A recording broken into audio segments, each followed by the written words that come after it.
All right. Hello, Sharon. How are you? I'm good, Beth. How you doing? Doing good. So I just want to start off. I want to introduce everyone. I'm super excited to feature you for November for the Black Business Connector. Yay. Thank you so much. I Yeah. appreciate it. Oh, you're welcome. I'm so glad we're going to be able to chat. But I do want to introduce you to people who may not know you. So our featured entrepreneur is Sharon Leid. And Sharon is the epitome of a serial entrepreneur, if I think of serial entrepreneurship. She is the CEO of NetStrucPR. She is a publicity strategist, a speaker, an adjunct professor at JJay. She's the director for essential media relations at One Brooklyn Health System. She partners with her husband and sons in their family business for media and photography video services. And she's the creator of Ladies of Third Thursdays. Oh, and I almost forgot, you're also starting a nonprofit to support youth, right? Young girls going into business. Yep. As young ladies going into business, which is super exciting. So yes, I'll let you tell a little bit more, share a little bit more about yourself and your businesses. Thank you so much, Beth. I think you said everything. However, I tell people, I was like, I don't know where I get the time to do everything, plus be myself. But what I've been in the public relations game for over 20 years. I started out in the Brooklyn District Attorney's Office as a actually as a paralegal. And I moved my way up and was offered a job to work in the public relations department. And that is where I actually finished my career at the DA's office, being the first African-American female, non-legal female, to hold that executive director's position to this day. Once I left there, I was able to put some things in place for me in terms of setting up my business, which was NetStrucPR. And, since then, it's just been a real great journey. I have come across so many great people like you, Beth, in my entrepreneurial journey, and just working with individuals, helping them really identify what their story is and becoming newsworthy. So that's my niche. That's my goal. I've worked with celebrities before, but my real soft spot is entrepreneurs, because what I learned from working in the DA's office and also with One Brooklyn Health, those big corporations, the media comes to you. Yeah. But small people like us, they're not coming to us. We have to work hard. So I'm able to help entrepreneurs show up and how to be newsworthy. Yes, it helps because you have the connections and you've worked in actually some, probably I would imagine, challenging scenarios where you had to do the right PR promotion, right? So yeah, I think that's amazing, because if you're a new business owner, especially, and you're trying to get noticed, or even if you've been in business for like 10 years, but you're rebranding or something, it might be a challenge for how to connect with media platforms, how to do that, like how to get noticed. Mm-hmm. Yeah, it really is. And you don't even need to be rebranding your brand. It could literally be, if you were in business for a long time, even if you were using media as a tool for your marketing plan, there's always different angles. And I think we lose sight of that. We think that we have to stick with the same type of angle for us to pitch to the media, where there's just so many different ways that you could pitch to the media and still keep your same message, your same storyline. And that's what I talk about. That's what I work with clients with.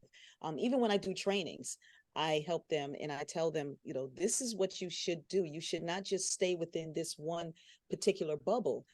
There's opportunities out there that your brand relates to, that you can actually, pitch to the media for that and get featured.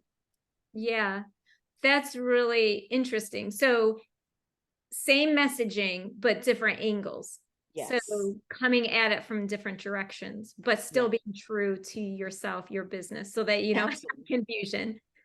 Right. And that's what you don't want to do. You don't want to have confusion. You don't want to be confused, because if you're confused, what do you think that journalist is going to be? They're going to be confused also. So you literally just lost an opportunity. So it's always something where you have to think about it, carve it, work itself out to see, does this really relate to what I do?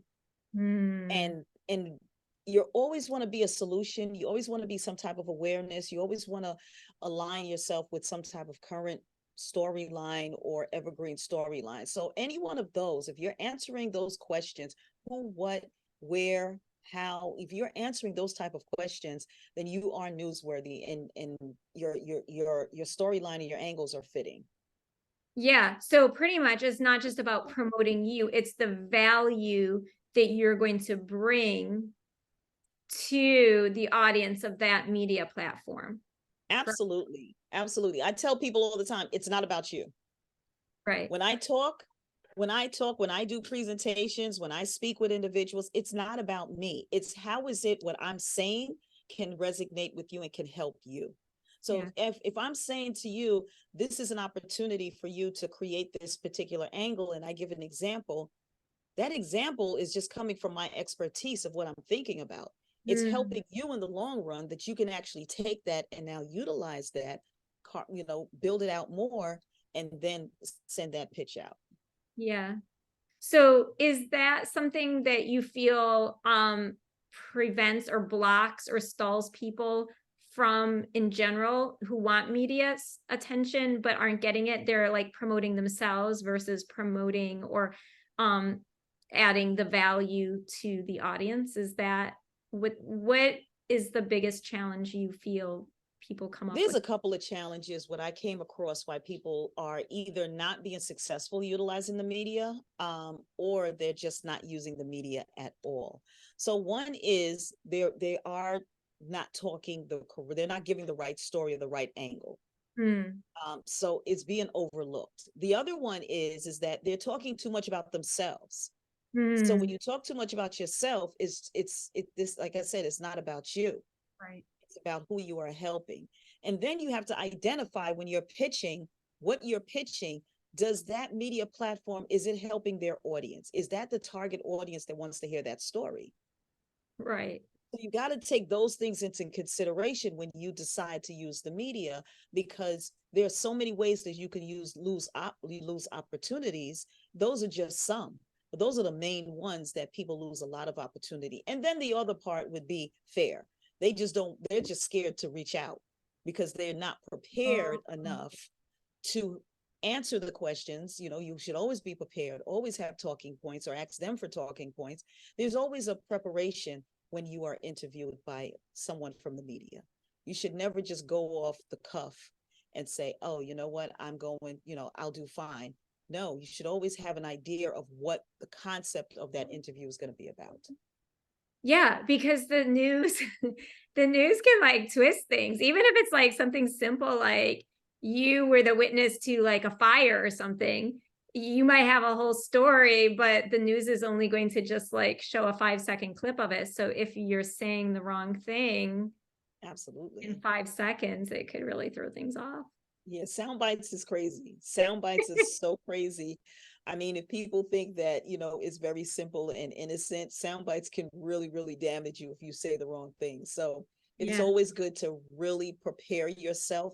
PR coaching, that's what I do. Me and my team, like that is something that you have to do, because you will probably be in an interview. You send out your talking points, or they send talking points, but there may be something that's in your industry that you didn't really prepare. Yeah. So you want to know every nook and cranny about your industry, about your brand, how your brand is being seen in that industry. Because they just may ask us a simple question, just one simple question that probably will just knock your whole thought process off. But instead, when you prepare, when you go through the proper coaching, you already know it's not going to knock me off. I know how to answer this without answering it if I don't need to, because it really is not relevant without me saying, I don't know what you're talking about. Yeah. So you still sound like you're an expert, Yeah. but you're answering the question in a way that still sounds, that you are expert and professional. Yeah. So actually, that's like a good point. So even if someone, the reporter or the interviewer asks you a question that throws you off, right? It could happen even if you have done your due diligence, right? And prepared and thought you dotted all your I's and crossed all your T's. But the coaching with you and your team would provide people with how to respond even in an uncertain moment. Absolutely. Absolutely. You always have to be ready. You always have to be ready. You have to be in that position where if they ask you a question in relation to your industry, but you necessarily, it doesn't have anything to do with you. Like, you don't do that. Right. There's a very professional way in how you can answer that and feel comfortable without looking like you don't know, Yeah. because nobody knows everything. No. Nobody knows everything. So you literally would just twist not, I don't want to say twist, but really change it around to still focus on the great work that you're doing. Yeah. How to redirect. Yeah, Yeah. absolutely. That is a skill. That's like a life skill too, because It is. It that really can is. happen in just about any type of scenario, probably. So yes, I do want to ask you, you'd said something earlier and it made me want to ask you about this. So you said messaging, right? So marketing and messaging go together. And so that's pretty much marketing, like getting your message, having a message, right? But then Right. what's the difference between telling your story or telling the story of your business or how your product or service is going to support people? What's the difference between marketing and media? Like, how are they different and how do they go together? So they are different, and they do work together. So when I work with a marketing specialist, there's two things of what we do. A marketing specialist actually puts ads out. They drive sales Mm-hmm. to a business. You yourself are putting this information out, indicating what you do, how you do it, how much it costs, and all that stuff, how to get in contact with us. And so it's drawing sales. Mm-hmm. Public relations, on the other hand, we're telling the story to align and push the marketing story, the marketing ad. So for instance, you're doing a Thanksgiving special, right? So you're doing this Thanksgiving special. You're selling this Thanksgiving special for, I don't want to say, but $9.99. It's going to be for Black Friday or whatever. You're doing all of that. Now, I'm coming with the story.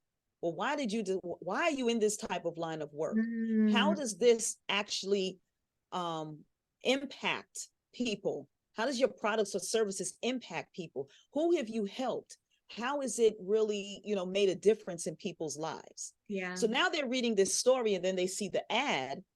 It's a second, third, and fourth party that is actually telling your story. They're convincing others that, hey, listen, I know Beth. I interviewed Beth. Beth has a great story. She has a great product and service. Listen to me as I talk about Beth. So you have a third party talking about you, telling the story, why that ad is important. Where Yeah. the ad is now, it's pushing, it's driving the sales. But you can't tell your story in an ad. No. You can't. So I always quote, this one particular, Bill Gates, one of the richest men out here. He indicated that if he had $1, Mm-hmm. if his last dollar, he would spend it on public relations. Yeah. Like, so many people will indicate that an ad does not live forever, but a story does. Yeah. So if you want to really take it far, public relations literally can take your brand so much further than any other type of media tool. And I include in public relation tools, I include the marketing plan, I include ads, but that is not the driving force. There are multiple tools that you use for public relations. It's not just media interviews. It's networking. It's social media, which is huge now. Digital marketing. All of those things plays a part. But that's the difference between marketing and public relations. So yes, it's pretty much like, well, word of mouth. it's just another way of getting the word out. I mean, that's kind of like a referral in a way, but It is. like a Referrals, yeah. strategic Referrals. referral, not like a Yeah. random leave it to chance referral. Right, right. No, it definitely can be looked at like that, because again, you're being talked about from a reputable media outlet Mhm. that has a following. And Yeah. once you're on that platform, you're having, whether it's radio, print, TV, either you got thousands and thousands of eyes on you, thousands of ears listening to you, Yeah. ears, eyes reading your story. You just have so many magnifying. The numbers are just like literally multiplied. Mhm. And the platform is reliable. Yeah. Because at the end of the day, once they say yes, they're going to interview you. They're going to do the research on you. Yeah. That's another thing I tell clients. You have to have a strong online footprint reflecting of what you're talking about. Mm. And you have to do the work. You got to do the work. You can't say, I'm doing it. And, once they pitch, once you say yes, they say yes. And now they're doing the research and they don't see anything. Right. It's a lost opportunity at that point. Yeah, definitely. It's like I'm always a little puzzled when someone who's a business owner follows me and I look, or like I've connected with them even in person, so I know them and I know they're a legit business, but then I look at their page and they're private. I'm like, Oh, yeah. why? Don't you want Yeah. to be found? I mean, and I get it. There are a lot of really crazy things out there, and but still. No, and that's another thing I talk about. I tell my clients, if we are going to go down this route, go down this journey, Mhm. your private page, your personal page must not be private. Yeah. So I'm telling you this because if a media outlet cannot remember your business name, but remembers your name, Mm. they are going to go to your personal page. If a media outlet says yes, they remember your business name, but they want to see what type of individual you are. What are you posting on your social media platforms? Because again, there are crazy people out there. Yeah. I'm not going to say, before we had social media, what did we do with our, with what we did? Right. We didn't have it. So I tell people all the time, if you want to go out and you want to get turned up, you want to go do crazy things or whatever, do not post it. Don't post it. If you don't want, don't post something that you don't want your grandmother to see. And I say grandmother, and I always say this, I Yeah. always say grandmother, because your grandmother would be the one to say, why are you embarrassing me? Why? Like, no, we're not doing that. See, we got modern day mothers. Okay. So they may, they may not understand that too much, but the Yeah. grandmothers and the great grandmothers, oh no, don't do it. So They you have want to no. have, yeah, you want to have proper content on there, respectable content on there. If you don't want to put pictures of your children or whatever on there, then don't do it. I tell people, I was like, look, if you have a certain community that you just want to share your family pictures or whatever, create a private one with just selected people, but also have a private, a personal page where people can see who you are. Don't put things on your personal page or even on your business page if it doesn't have anything related to you. So, prime example, I don't touch politics. Politics will get you in trouble every single time. I don't want that type of drama. I got enough with just the business. Yeah. So, don't put things on there. Don't comment on certain things that you know is going to create issues for you and your brand. At the end of the day, you are the brand. Right. People don't understand that. When you're in business, you are the brand. When people see me, it's not NetStrucPR, it's Sharon Leid, Mm. publicity strategist, mother, wife, daughter, sister.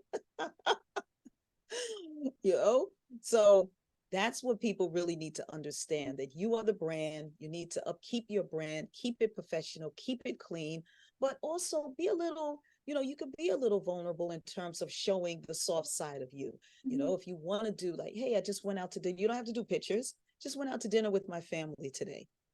just celebrated, my grandmother's 90th birthday, something to that extent.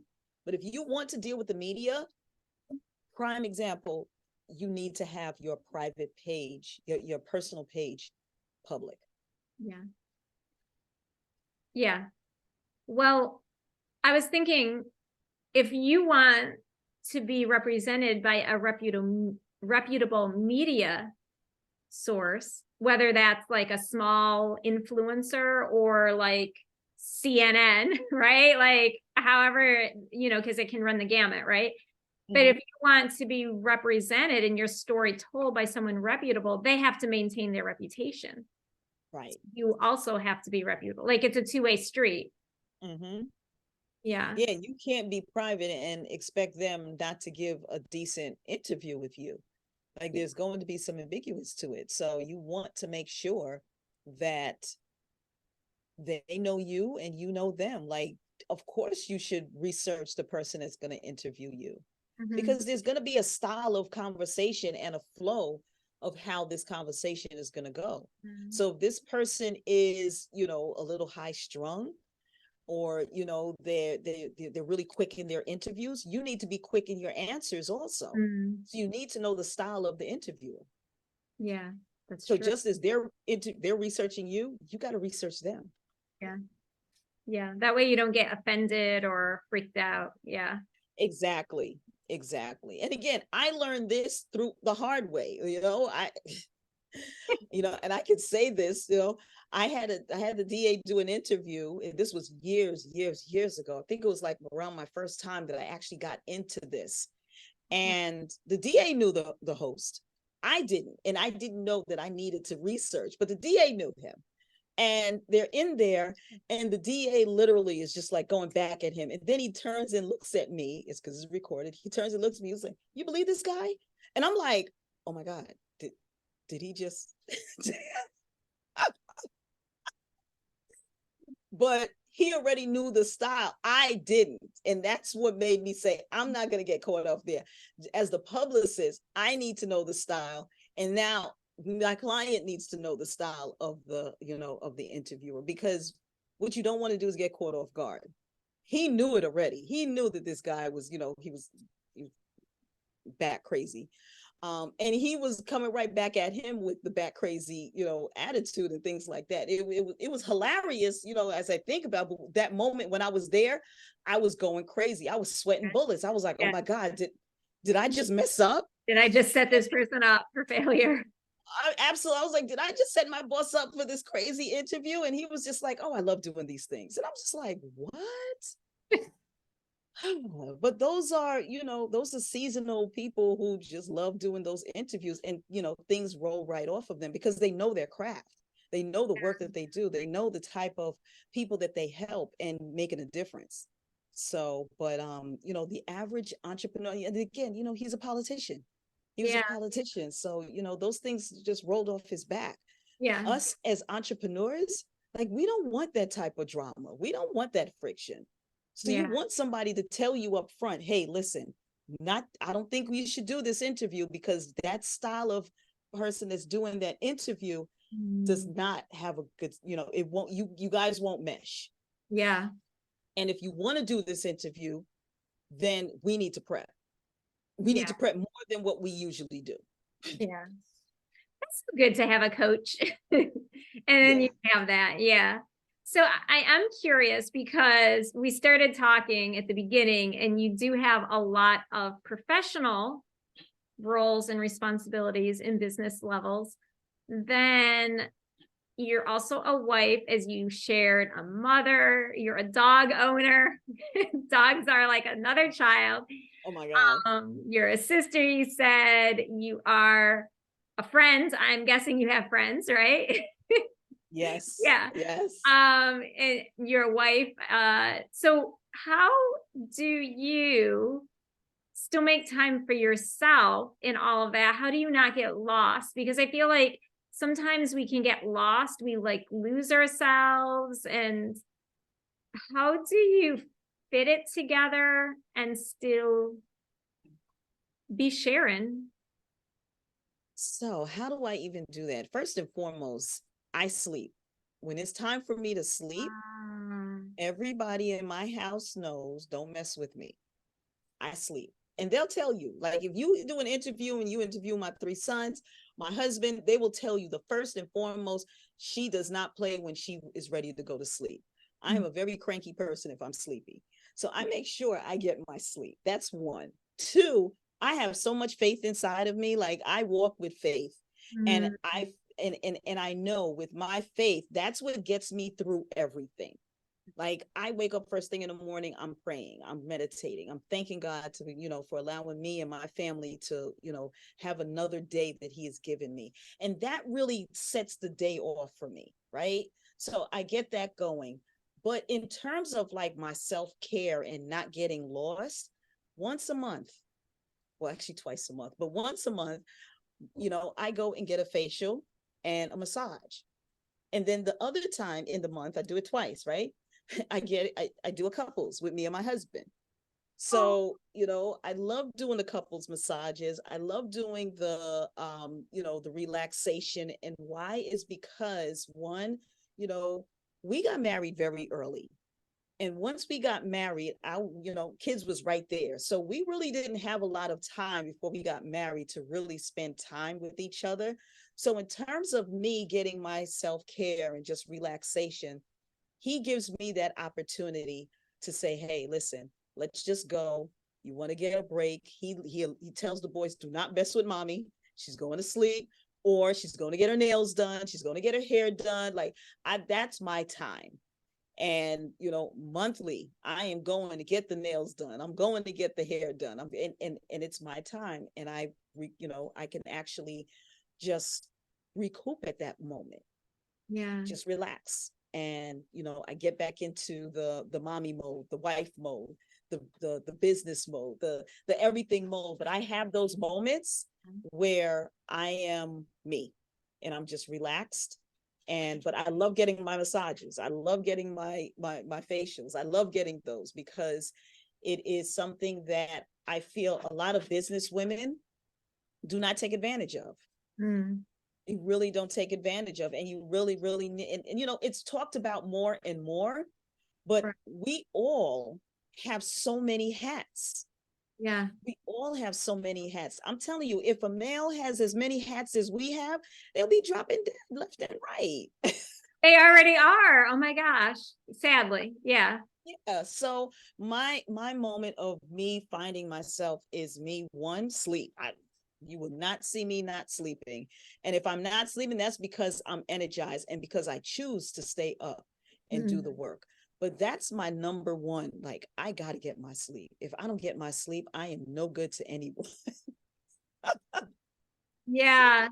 I remember growing up, my next door neighbor, she was like a grandmother to me, and she went to bed at 7 o'clock, like clockwork. And don't try to tell her any different.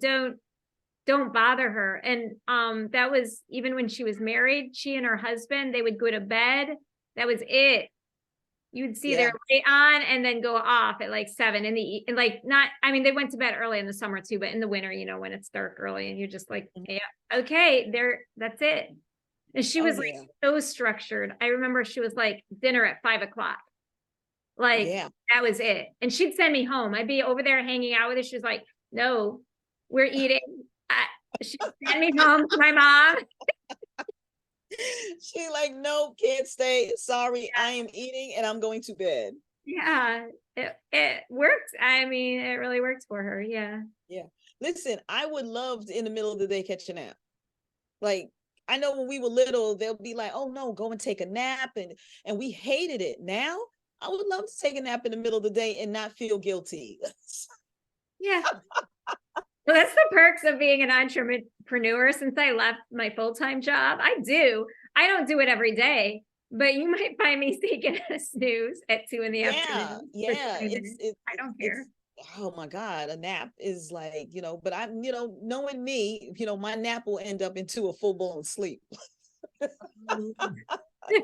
So my husband says, listen, a nap is, no longer than an hour, but you can't do 4 or 5 hours. That's not a nap. You're sleeping. That's a whole next rest. Exactly. Exactly. But Oh it's my all goodness. good. It's I all love good. it. I love it. So, is this or something else the biggest factor in your success? Is sleep the biggest factor in your success, or what is the biggest factor? I'm curious. Um, no, you know what? It's just growth. Mm. It's growth and opportunity. We always, my husband and I are always brainstorming on how we can do better. What are Mm. we going to do better? As a family, as business owners, individual, what are we doing? And, each year that we have started this entrepreneurial journey, we have seen growth. And so we're just thankful for that in terms of that we have the opportunity. God has given us the opportunity to grow together stronger and stronger as business owners, as a couple, as parents, because, there's no book to any of that. I mean, there are books, but still. Yeah, listen, experience. It, I'll go with experience, okay? Because every story is different. Every household is different. And it's not easy, especially with three boys. It's not easy raising three boys. So, so me and my husband are always constantly just looking at what can we do to just make sure everything stays positive. And it doesn't always happen, but we have that faith and we still continue going because we know it's not permanent. And we know that there are things that can make us better as we just stay the course. yeah, I think that's important because we get comfortable and we're like, oh, things are going well. And then you think it's going to just keep going. But, well, there's that phrase that's really popular now, have a good day on purpose, but it's kind of like grow on purpose. That's why I did the business brunch called Minding My Business, because if we just put it on autopilot, and sometimes we do need like the autopilot, we need to take time, but it's not a long-term strategy. No, we always say, good thing always comes to an end, but if you constantly keep adding on to that good thing, it will never end because it's always a new strategy. It's always new. It's always new. So you're always getting that positive purpose. And you say, so that good thing can continue because it's not always you're not just stuck in that bubble with that good one thing. It keeps going and going and going. It keeps getting larger. Yes. So what does the next level of success look like for you, since you're talking about growth? Obviously I'm looking to build a team with the NetStrucPR. So that would lead from a boutique to a full-blown agency. Looking for the growth of my husband's business, with the photography. He has a strong niche in healthcare photography and healthcare videography. So, we're looking for that part of growth. And we're also looking to branch out into other states. So although I, do my marketing and my coaching, via virtual, we're just looking to go into other states to try out new industries and just, new fields, maybe going into real estate. I always say that, real estate is like the new retirement plan. But you got to do it the right way. Right. So again, you got to connect with the right people in order for that to work for you. So there's a couple of things in terms of what we're looking for. We're looking to definitely travel more. As our kids get older, not to say that we're in an empty nest, but they're older, they can take care of themselves. Yeah. So we are really looking that, when we were younger, we were raising children. Now we're at this age where we're still in our prime. Yeah. Oh no, we're traveling.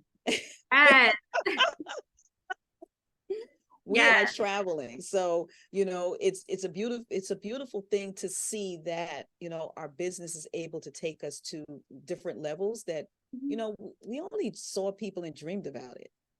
With the proper coaching and the proper mindset and faith, we have been able to grow our business and just grow so in a positive way that, we can think of something and work toward it. So that's our next level. 2024 is going to be an amazing year for us. Yay. As other years have been. Well, yeah, I'll just, as you're saying, you're growing, so it will be like a new layer or a new level. Yeah, of amazing. Exactly. Yeah. I love that. I'm super excited to see, and I definitely am also a fan of going other places. People think I live in Connecticut. I live in Brooklyn, but I'm in Connecticut so much. Yeah, Like yeah. there's life outside of New York City for business. Even though there's a lot of people in New York, why not grow out, Bro. like continue going? Yeah. Yeah, yeah. There's so many people outside of New York. There's so many people outside of Jersey. I mean, just outside of the nation, period. Yeah, that's true. One of the things, and I can't go too deep into it, is that I am international, so I have done work Yeah. international as well as my husband, but we are working on some projects that is going to be more of stability in being Mm. international. So that's in the works. So if that's one thing that I can actually give like a specific on, is that we will be working on a special project international overseas, building the business. I love that. Awesome. Yeah. So let's do the flip, because we've been talking about your success. And so now we are knowing like tips for growth. What is the secret sauce you feel many entrepreneurs miss Mm, when it comes to growth? confidence. Oh, A lot of confidence, and confidence not meaning that they don't know their craft. right. Confidence that they don't know their worth. A lot of business owners always come out with not charging what they are worth. So Mm. it's not even to say that they could be a startup, but they've been doing the work for years and years and years. So expertise is there. I want to say it's the confidence, because we always start off low. We always start off with high self-esteem that we got this business going, we know what we're doing, but the lack of confidence to say that, okay, I can do this. Uh-huh. I can put this in place.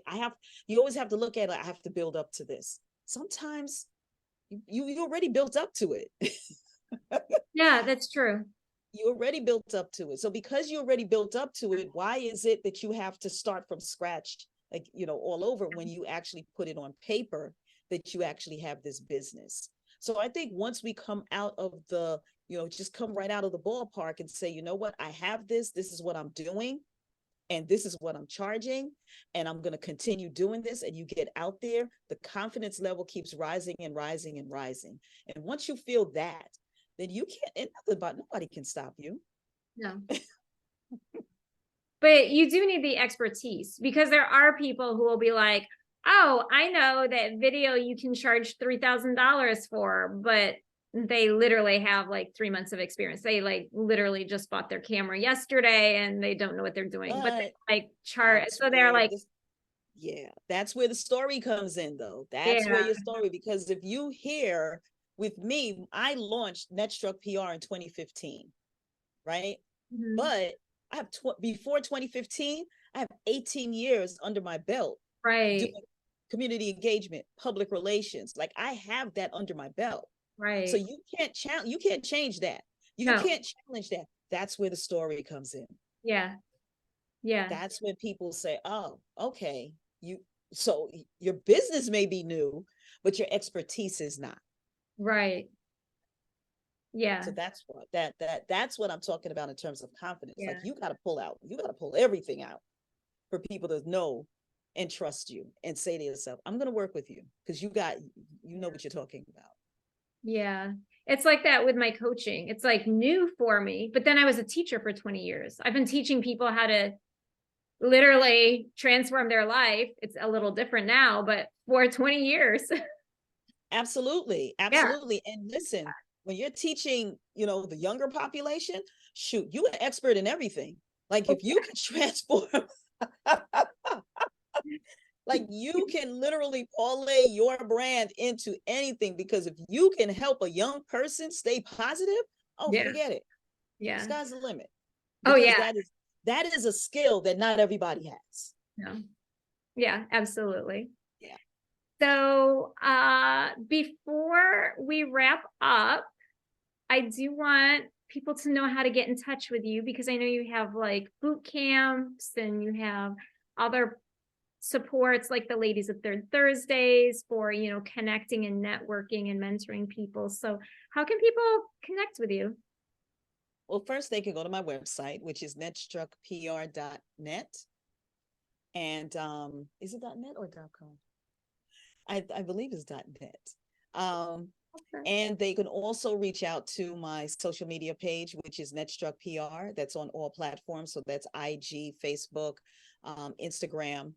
I don't have a TikTok yet. I haven't gotten that far, but you know, you can reach me on there. LinkedIn is my full name, Sharon Leid. You can find me on there. I want to say that is probably the best platform you can get me because I'm always on LinkedIn. I'm going to start doing LinkedIn lives as well as some Facebook lives in my private Facebook group, just to give tips on, you know, how is it that people can, you know, stay newsworthy. A lot of people don't really understand that. So I can, you know, that's how you could definitely find me on, you know, on all those platforms. I always give, you know, free one-to-one consults if someone is looking to hire a publicist, or what does it take to hire a publicist, or what do you need to look for to hire a publicist? So I'm always open for individuals to just reach out to me and ask the question and see if we're a good fit, because, you know, listen, I'm not a good fit for everybody. I'm not going to say that I am. I'm not a good fit for everybody, but I am in a publicist group. I am in, you know, that industry where I may know a publicist that will fit what you're looking for. So don't just think that, you know, if I'm not the one, I won't know somebody credible enough to connect with you. But all social media platforms, NetStruc PR, NetStruc LLC, and, you know, in my full name, Sharon Leid, on LinkedIn. Cool. Thank you so much. Are there any last thoughts or words of wisdom or anything you'd like to share before we wrap up? Well, you know what? Once you follow me, that will be a great opportunity for you to take advantage, because I'm doing quarterly master classes on, you know, my signature workshop, which is put your press foot forward. And those mastermind classes, that what I'm doing is literally helping you transform your business on a very basic level. But, you know, some people need the basics. Some people, you know, you don't need the grand slam, you know, right now. You need the basics. And if you can understand the basics, then you will understand, as your growth and gradually going higher and higher, how public relations can be valuable in your brand. But you got to start with the basics. So, you know, definitely, you know, reach out to me, follow me, join my email list, and you will be able to learn more about how you can build your brand out through public relations. Yeah, cool. I mean, that's a really good point. We need a strong foundation. Like you could know all the fancy things, but not have the basics. And so then you're going to have weird gaps. Absolutely. Absolutely. So you gotta have the foundation. And that's with anything, really. Yeah. You gotta have a strong foundation. So if you don't have a strong foundation, you will definitely have some holes popping up, you know, different discrepancies. Like, you just don't want that. And especially with the media. I tell people all the time, media can break you and media can actually make you. But if you don't do it the right way, it will definitely break you. We don't want that. No, we don't want that. We want to be made. Absolutely. You want to be made. Yes. All right. So thank you so much, Sharon. I really appreciate your time. I'm super excited to feature you. So thank you. Thank you again. I appreciate it. Yes.